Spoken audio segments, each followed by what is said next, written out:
Salut ma fille, Tu vas bien? Bien et toi? Bien, très bien. T'as passé des bonnes vacances? Oui, très bonnes vacances. Donc de retour dans la capitale. Oui, de retour sur Paris, mon amour. La ville d'adoption.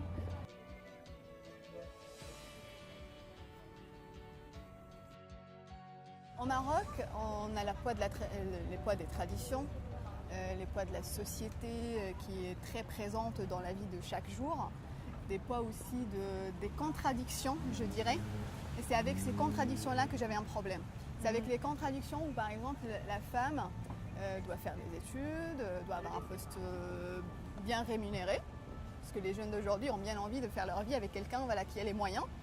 À côté de ça, elle va assumer son rôle de mère, son rôle de femme, supporter la belle famille, parce que voilà, c'est parmi la tradition, il faut le faire. Il y a des relations homme-femme en dehors du mariage, mais on ne doit pas le dire, on doit le cacher.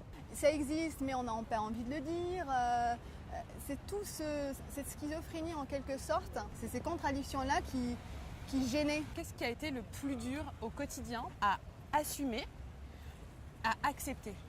Et ce qui était dur, c'est de ne pas être soi-même. Ce qui était dur, c'est de vouloir, par exemple, s'asseoir en terrasse, chose que je pouvais très bien faire, mais je vais choisir la terrasse où il y a au moins une ou deux femmes.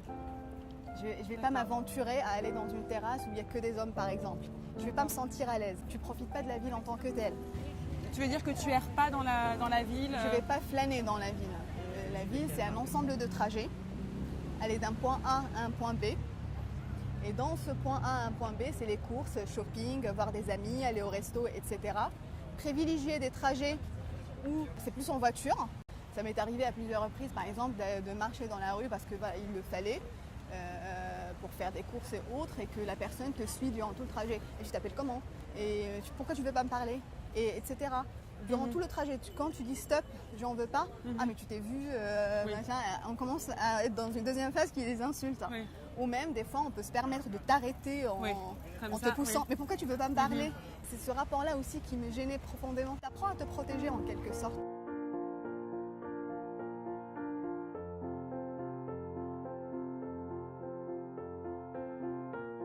Quel a été ton premier sentiment quand tu es arrivé sur Paris, que tu as commencé à vivre et découvrir l'art de vivre français et la condition féminine dont tu parlais? Ouais, la vie parisienne. Alors, à Paris, sincèrement, ce qui m'a frappé le plus, c'est de voir les femmes partout, libres et libérées. Dans les parcs, on va trouver une femme en train de bouquiner avec sa petite serviette et quelque chose à grignoter. Dans la ville, d'une manière générale, sur les ponts, dans les bancs, dans les bars, dans les terrasses parisiennes.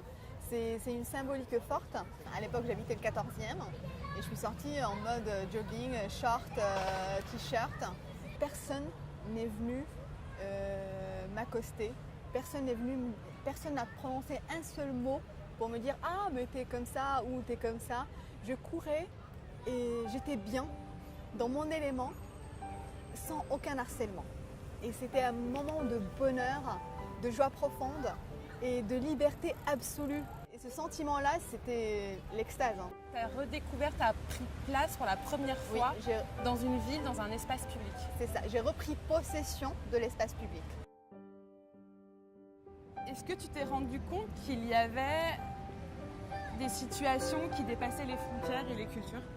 Clairement, parce que dans toute phase euphorique, il y a la descente. Parce que tu t'es dit, ah mais les femmes françaises, d'une manière générale, ils ont acquéri énormément de droits. Ils ont dû se battre pour les acquérir aussi, et on doit continuer. Mais elles n'ont pas acquéri tous les territoires. On est à Paris, on est sur les quais de Seine, c'est majestueux, Paris autour. Et il y a, dans certains quartiers, c'est pas du tout le cas. Dans les transports en commun, ça reste, l'harcèlement existe, il fait partie de la vie quotidienne des femmes aussi. Ton expérience au Maroc, mais aussi en France, est-ce que tu aurais des solutions pour justement faciliter en fait, l'accès à la ville et à la société? En fait, reprenons l'exemple du transport. C'est un exemple représentatif. C'est la femme qui dit au monsieur « Non, arrêtez monsieur, pourquoi il y a de la place, pourquoi vous êtes accroché à moi » ou pareil, les mains dans les barres, etc. C'est déjà un acte en soi. Parce que je suis sûre qu'il y a énormément de ce type d'attouchement et autres qui passent sous silence, où la femme va plutôt changer de place sans pour autant dire stop à l'agresseur en question. Mais c'est clairement un combat de société homme-femme. Parce que l'homme, la femme, c'est sa compagne, c'est sa copine, c'est sa fille, c'est sa mère, c'est sa sœur, c'est sa cousine, etc. Il est concerné. Qu'il le veuille ou non, qu'il le décide ou non, la réalité des choses, c'est qu'il est concerné par ce combat-là. Je n'ai jamais oublié d'où je venais. C'est une partie de moi prenante que je ne pourrais pas le renier et que je n'ai pas envie de renier non plus. Et ce que j'espère, c'est qu'il y aura une prise de conscience collective de là où je viens pour que les femmes n'aient pas à décider, n'aient pas à choisir entre être avec leurs proches, être dans leur pays et de l'autre côté avoir une liberté. Qu'on ne puisse pas avoir ce qu'on a vu quelques semaines avec une fille violée dans un bus où on peut reprocher à la fille de porter un débardeur et un jean serré.